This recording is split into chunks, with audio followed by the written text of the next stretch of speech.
उसी का दम है इस जमाने में जो इधर का दिखता रहे और उधर का हो जाए। एक पार्टी है जो नफरत और घृणा की फसल से वोट की पौध तैयार करने की कोशिश करे। मैं मानता हूँ कि जो कुछ भूतपूर्व गवर्नर साहब ने कहा उसमें दम है, क्योंकि स्टोरी लाइन बड़ी मैच कर रही है। जाहिर है दस्तक देगी। जिन लोगों के नाम इन्होंने लिए थे वहाँ दस्तक क्यों नहीं हुई? इतने रसूखदार लोग हैं, वहाँ तक सीबीआई नहीं पहुँच सकती, वहाँ दस्तक नहीं दे सकती। ये क्या हो गया है इस देश में कि पर्व त्योहार जब आता है ना तो उल्लास के साथ साथ एक डर का भी माहौल रहता है। ये बीते 8-9 वर्षों में बहुत बढ़ा है। फासले बढ़ गए हैं लोगों के बीच में, कौमों के बीच में, समुदायों के बीच में दीवारें खड़ी हो गई। एक पार्टी है जो नफरत और घृणा की फसल से वोट की पौध तैयार करने की कोशिश करती है। आप वोट पा रहे हो लेकिन संविधान रोता है। जो एक डेमोक्रेसी का जो स्वरूप था उसके आंसू निकल रहे हैं। क्या भारत माता की जय? कभी पूछ के देखा भारत माता से कि उनको कैसा लगता है? कभी भारत माता से पूछ के देखा है कि गोडसे को देशभक्त बताने वाला संसद में बैठा हुआ, क्या भारत माता को ये चीजें, ये छवियां अच्छी लग रही होंगी? पूरी दुनिया में हमारे बारे में क्या संदेश जा रहा? उस दृष्टिकोण से आप ममता जी के बयान को देखिए। उस बयान में सच्चाई 100% दिखेगी आपको।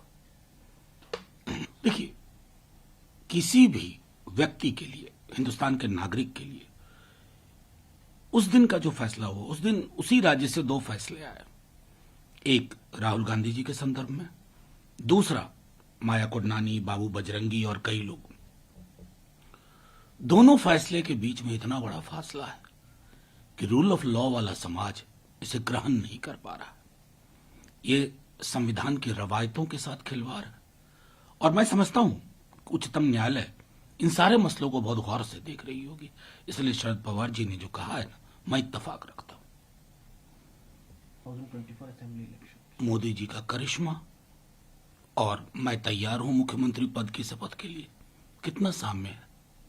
यही तो करिश्मा है। वो कहते हैं ना, उसी का दम है इस जमाने में जो इधर का दिखता रहे और उधर का हो जाए। और क्या कहूं? praising Prime Minister Narendra Modi and his charisma are fact which we cannot deny. On the other hand, NCP leader Ajit Pawar also said on Friday that he was ready to take claim to the post of Maharashtra Chief Minister. मैं तो सीधे तौर पे कहता हूं कि अब तो सतपाल मलिक जी को इसे बैज ऑफ ऑनर की तरह लेना चाहिए। चुप रहने से इनकार किया ना उन्होंने, अभी तुम चुप रहो। फिर डोभाल साहब ने कहा अभी तुम चुप रहो, क्योंकि इस पर कोई प्रतिक्रिया नहीं आई है, ना सरकार से ना भाजपा से। तो मैं मानता हूं कि जो कुछ भूतपूर्व गवर्नर साहब ने कहा उसमें दम है, क्योंकि स्टोरी लाइन बड़ी मैच कर रही है। तो जाहिर है सीबीआई दस्तक देगी। ये जिन लोगों के नाम इन्होंने लिए थे वहां दस्तक क्यों नहीं हो रही है? इतने रसूखदार लोग हैं कि वहां तक सीबीआई नहीं पहुंच सकती, वहां दस्तक नहीं दे सकती।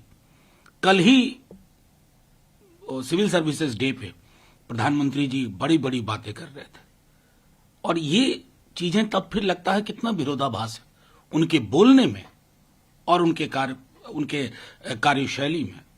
इस विरोधाभास से लोकतंत्र रुग्ण होता है। बस इतना ही कहूंगा।